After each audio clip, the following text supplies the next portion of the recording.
بسم اللہ الرحمن الرحیم۔ السلام علیکم ورحمۃ اللہ وبرکاتہ۔ اللہم صلی علی محمد وعلی آل محمد کما صلیت علی ابراہیم وعلی آل ابراہیم انک حمید مجید۔ اللہم بارک علی محمد وعلی آل محمد کما بارکت علی ابراہیم وعلی آل ابراہیم انک حمید مجید۔ میرے بھائی بزرگوں، دوستو، اللہ آپ لوگوں کو خوش رکھے، سلامت رکھے، حفظ و امان میں رکھے۔ اللہ بری نظر سے، برے خیالات سے، جادوگروں کے جادو سے، دشمنوں کی دشمنی سے، جناتوں کے سائے سے اللہ آپ لوگوں کی سب کی حفاظت کرے۔ اللہ آپ لوگوں کو خوش رکھے، دنیا میں آخرت میں کامیاب کرے۔ میرے دوستو، میرے بزرگوں، آج میرا بات کرنے کا مقصد ہے اتحاد۔ میرے دوستو، میرے بزرگوں، فرمایا انار کی خوبصورتی اس کے پورے دانوں سے ہے۔ اگر اس کے دانے بکھر جاتے تو میرے دوستو اس کی اتنی قیمت بھی نہیں آتی، اس کا مزہ بھی نہیں آتا۔ فرمایا سنترے کی قیمت، فرمایا اس کے سب ملنے سے ہے۔ جب تک سنترے اور جو ہے نا میرے دوستو مل کے نہیں رہیں گے کلیاں، تو فرمایا وہ سنترا نہیں کہلاتا، اس کے اندر خوبصورتی نہیں آتی۔ دنیا کی ہر چیز میرے دوستو آج جو پک رہی ہے، جو ہمیں نظر آ رہی ہے، آپ ہر چیز کے اوپر نظر ڈال لو، وہ ہر چیزیں میرے دوستو جوڑ کے رہنے کے نتیجے میں وہ خوبصورتی آتی ہے، اور فرمایا مارکیٹ کے اندر اس کا ایک مقام رہتا ہے، اس کا ریٹ آتا ہے۔ اسی طرح میرے دوستو دنیا کی ہر پیدا ہونے والی چیز کے اوپر جو ہم آج استعمال کر رہے ہیں، اگر اس کے اوپر نظر ڈالیں تو میرے دوستو وہ بکھرے ہوئے نہیں ہیں، سب مل کے ہیں، جس کے نتیجے میں میرے دوستو آج اس کا ریٹ مارکیٹ کے اندر خوب ہوتا ہے۔ ایک ریٹ بھی فرمایا کم نہیں ہوتا۔ اس لیے میرے دوستو فرمایا جس قوم کے اندر مل کے رہنے کی فرمایا صفات رہتی ہے، فرمایا دنیا کی کوئی طاقت انہیں الگ نہیں کر سکتی۔ میرے دوستو، میرے بزرگوں، آج اسی طرح ہمارے اسلام نے جو یہ کہا ہے کہ تم مل کر زندگی گزارو، اکیلے زندگی گزارنا بلکہ زندگی نہیں ہے، حیوانیت ہے فرمایا۔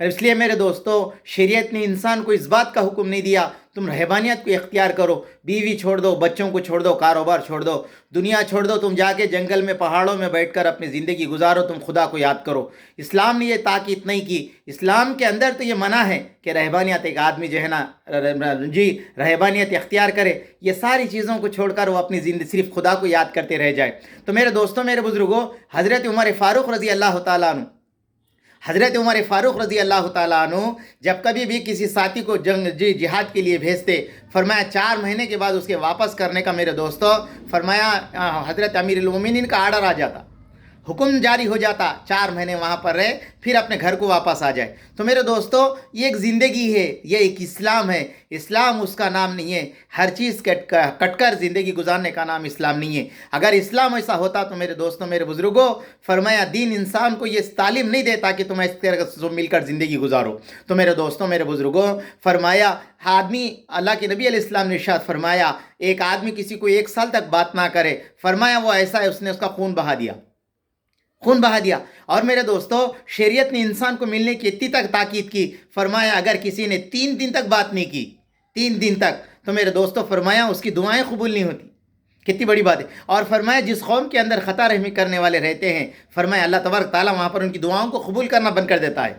بتاؤ میرے دوستو، آج میرے بھائیوں ایک صف میں کھڑے ہو کر، ایک محلے میں رہتے ہوئے، گھر کے بازو گھر رہتے ہوئے، آدمی ایک دوسرے سے ٹوٹا ہوا ہے، کٹا ہوا ہے، یہ کیسے ہو سکتا ہے بتاؤ؟ آج ساری دنیا کے اندر کوئی 1 سیکنڈ، ایک جو ہے نا لمحہ خالی نہیں ہے جہاں پر اذان نہ ہوتی ہو، نہ عبادت ہوتی ہو، ایک جگہ بھی ایسی خالی نہیں ہے۔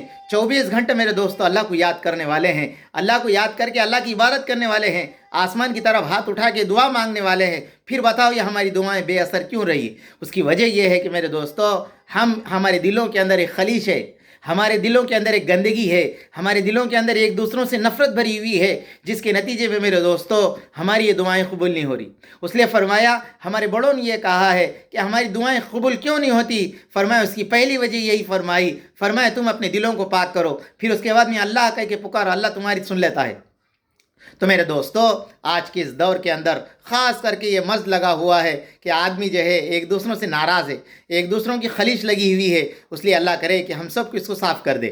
میرے دوستو جب رات آئے تو فرمایا آدمی سونے کا ارادہ کرے تو سب سے پہلے یہ کہے مالک میرے دل کے اندر آج تک میں نے جتنے لوگوں کو صبح سے لے کے شام تک کسی کا دل دکھایا، کسی کو ناراض کیا، کسی کو کڑوی کسیٹی بات کر دی، مولا مجھے معاف کر دے، کل میں ایسا نہیں کروں گا۔ تو میرے دوستو اللہ اس بندے کی اس الفاظ کو دیکھ کر سن کر بہت خوش ہوتے ہیں، اس لیے کہ بندوں سے کٹنا نہیں چاہتا ہے بلکہ جڑنا چاہتا ہے۔ اس لیے قرآن کریم نے انسان کو اس تاکید کی، فرمایا تم اکڑتے ہوئے مت چلو، زمین پر اکڑ پہ چلنا فرمایا یہ انسانوں کا کام نہیں ہے۔ تو میرے دوستو پھر فرمایا قرآن نے کہ تم فرمایا ایک دوسرے بکھر کے مت جاؤ، تمہاری ہوا اکھڑ جائے گی۔ اگر آدمی ایک دوسروں سے لڑتے رہیں گا، جھگڑتے رہیں گا تو پھر ہوا اکھڑ جائیں گی۔ کوئی بھی میرے دوستو اگر ہمارے اندر اتحاد اتفاق رہیں گا تو فرمایا دنیا کی کوئی طاقت ہمیں کچھ نہیں کر سکتی۔ آج میرے دوستو ہمارے پورے ملک کے اندر، پورے دنیا کے اندر اتنے ملک ہیں ہمارے اسلامی ملک، بتاؤ میرے دوستو آج وہ ایک نہیں ہو رہے، جس کے نتیجے میں جس کے لاکھوں خدا ہے وہ ایک ہو کے جو ہے نا میرے دوستو ایک خدا کو ماننے والوں کو مار رہے۔ اس کی وجہ کیا ہے؟ اس کی وجہ یہ ہے کہ ہم ایک نہیں ہوئے۔ اس لیے میرے دوستو اللہ کے نبی جناب محمد رسول اللہ صلی اللہ علیہ وسلم نے فرمایا میں تمہیں بتاؤں کہ نفل روزہ نفل نماز سے بڑھ کر کوئی چیز بتاؤں؟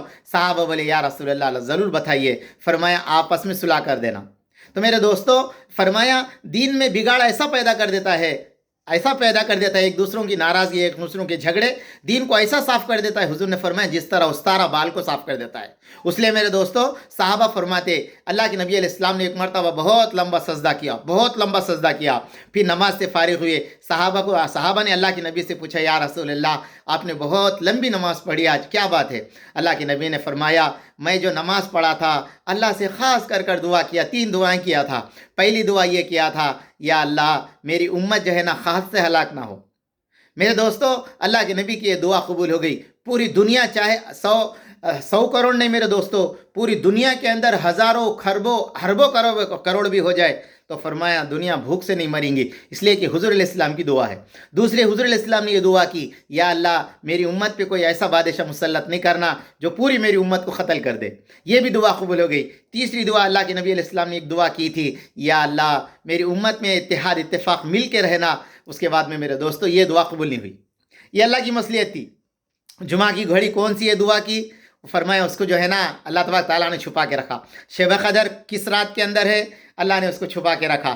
اسی طرح میرے دوستو اس کو بھی اللہ تبارک تعالیٰ نے اپنے پاس چھپا کے رکھا کہ فرمایا یہ مسلمان فرمایا ایک دوسرے آج لڑ رہے جو ہو رہا خلیش ہے، مگر میرے دوستو اس کے اندر فرمایا اللہ تبارک تعالیٰ نے کچھ تو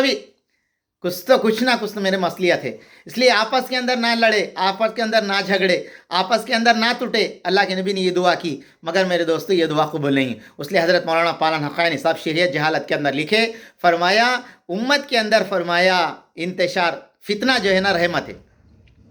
امت میں لڑائی جھگڑے یہ جو ایک دوسروں سے جو ہے نا دوستو فرمایا اختلاف کیا ہے؟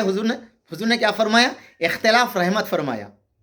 اختلافات رحمت ہے۔ پالانا خانی صاحب شریعت جہالت میں لکھے رحمت لکھے، اب وہ رحمت کیا ہے اللہ کو معلوم، اللہ کے رسول کو معلوم، اپن اس کے بارے میں نہیں بول سکتے، یہ بڑی باتیں ہیں۔ مگر میرے دوستو حق یہی ہے کہ ہر ایک کا دل صاف رہے، ہر ایک سے ناراض کو معاف کر دے، دلوں کو پاک رکھیں گے اللہ اچھے دلوں کی اچھی زبان کی قدر کرتے ہیں۔ اس لیے اللہ کرے کہ میرے کو آپ کو ہم سب کو میرے دوستو ایک دوسرے کے مل کے ساتھ زندگی گزارنے کی توفیق دے۔